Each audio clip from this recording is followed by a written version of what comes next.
Siddharth ITI द्वारा चलाए जा रहे ऑनलाइन क्लास में मैं शिव सर एक बार फिर से आप लोगों का बहुत बहुत स्वागत करता हूं अपने YouTube channel gain knowledge technical में।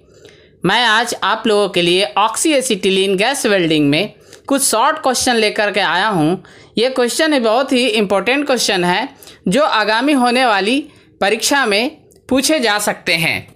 तो ऐसे प्रश्नों का ही हमें ज़्यादा से ज़्यादा अभ्यास करने की आवश्यकता है। उन्हीं प्रश्नों को मैं लेकर के आया हूं। तो चलिए शुरू करते हैं और आते हैं अपने टॉपिक पे।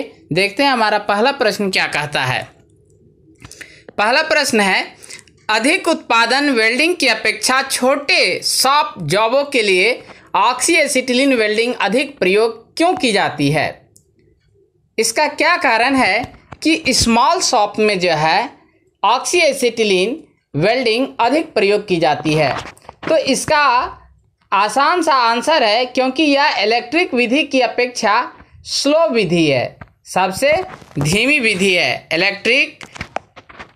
इलेक्ट्रिक जो है विधि की अपेक्षा ये स्लो विधि है। तो इसका सही आंसर है कि ये मेरा स्लो प्रोसेस है, ये मेरा स्लो प्रोसेस है, इसलिए ये सूटेबल है। चलिए आगे बढ़ते हैं, देखते हैं हमारा अगला क्वेश्चन क्या कहता है।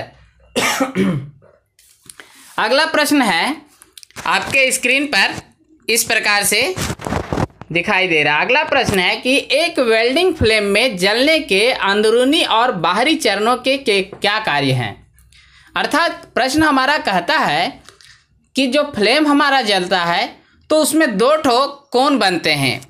एक को कहते हैं हम इनर कोन जो मेरा अंदरूनी कोन बनता है, और दूसरा को कहते हैं आउटर कोन जो मेरा बाहरी कोन कहलाता है। तो आखिर इसके कार्य क्या हैं? तो देखिए, वेल्डिंग के लिए इनर स्टेज जो है वास्तविक फ्लेम होता है, जबकि आउटर जो स्टेज हमारा होता है वो प्रोटेक्टिव शील्ड होती है जो कि पिघली पोखरी हवा से दूषित होने से बचाती है। अर्थात वेल्डिंग के समय जब हमको ऑक्सीडेशन से बचाने के लिए ही हमारा आउटर जो कोन बनता है वो बचाता है। तो इसका सही आंसर है कि जो मेरा इंटरनल और एक्सटर्नल कोर बनता है उसका अलग अलग कार्य है। इंटरनल का काम है वेल्डिंग के समय फ्लेम के द्वारा जो है बेस मेटल को पिघलाना, और जो आउटर कोन बनता है उसका काम है कि जो इम्प्योर एयर है उससे जो है वेल्डिंग को बचाना। चलिए आगे बढ़ते हैं, देखते हैं हमारा अगला प्रश्न क्या कहता है। अगला प्रश्न है कि ऑक्सी एसिटिलीन फ्लेम के 3 प्रकार होते हैं, इनके नाम बताइए। तो ऑक्सी एसिटिलीन के 3 ठो फ्लेम बनते हैं, उसके नाम है पहला न्यूट्रल फ्लेम, फिर ऑक्सीडाइजिंग फ्लेम, और तीसरा मेरा कार्बोराइजिंग फ्लेम। चलिए, तो न्यूट्रल फ्लेम को जो है हम लोग N से डिनोट करते हैं। N से हमारा जो है वो न्यूट्रल फ्लेम बनता है। हमारा पहला जो हो गया वो न्यूट्रल हो गया N, और दूसरा जो मेरा हो गया वो कार्बोराइजिंग C से हो गया, और तीसरा जो है ऑक्सीडेशन है हमारा, तीसरा जो है वो O से हो गया। तो न्यूट्रल, कार्बोराइजिंग और ऑक्सीडेशन, ये 3 तरह के फ्लेम बनते हैं। चलिए आगे बढ़ते हैं, देखते हैं अगला प्रश्न क्या कहता है। अगला प्रश्न आपके स्क्रीन पे है। 2 प्रकार के एसिटिलीन जनरेटर प्रयोग में लाए जाते हैं जिनके नाम हैं कार्बाइड में पानी डालना और पानी में कार्बाइड डालना। इनमें से लो प्रेशर टाइप का कौन सा और मीडियम प्रेशर टाइप का कौन सा है? तो देखिए, इसका आंसर है कि कार्बाइड में पानी डालना लो प्रेशर टाइप और पानी में कार्बाइड डालना मीडियम प्रेशर टाइप है।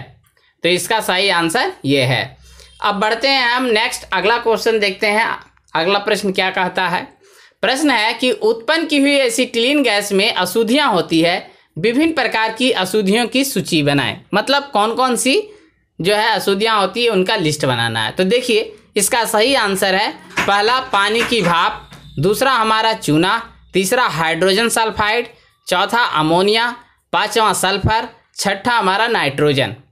चलिए बढ़ते हैं आगे और देखते हैं हमारा अगला प्रश्न क्या कहता है। अगला प्रश्न आपके स्क्रीन पर इस प्रकार है।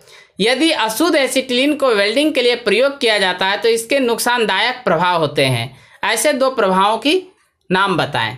तो इसके 2 प्रभाव होते हैं। पहला है फ्लेम का तापमान घट जाता है, और दूसरा है धातु के साथ प्रतिक्रिया होती है और वेल्डिंग दोष आ जाते हैं, जैसे ब्लो होल्स, पोरोसिटी इत्यादि।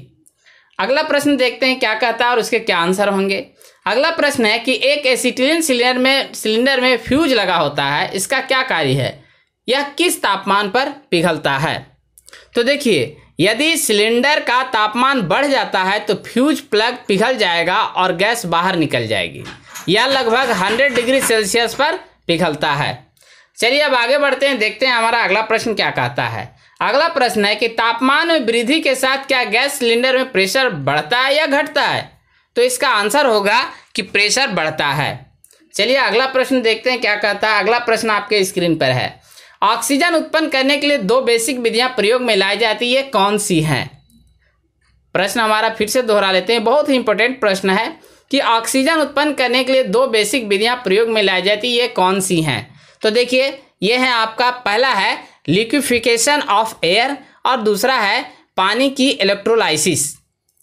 चलिए अगला प्रश्न देखते हैं हमारा क्या कहता है। अगला प्रश्न है कि पोर्टेबल एसिटिलीन जनरेटर किस प्रकार का है, कार्बाइड में पानी डालना या पानी में कार्बाइड डालना।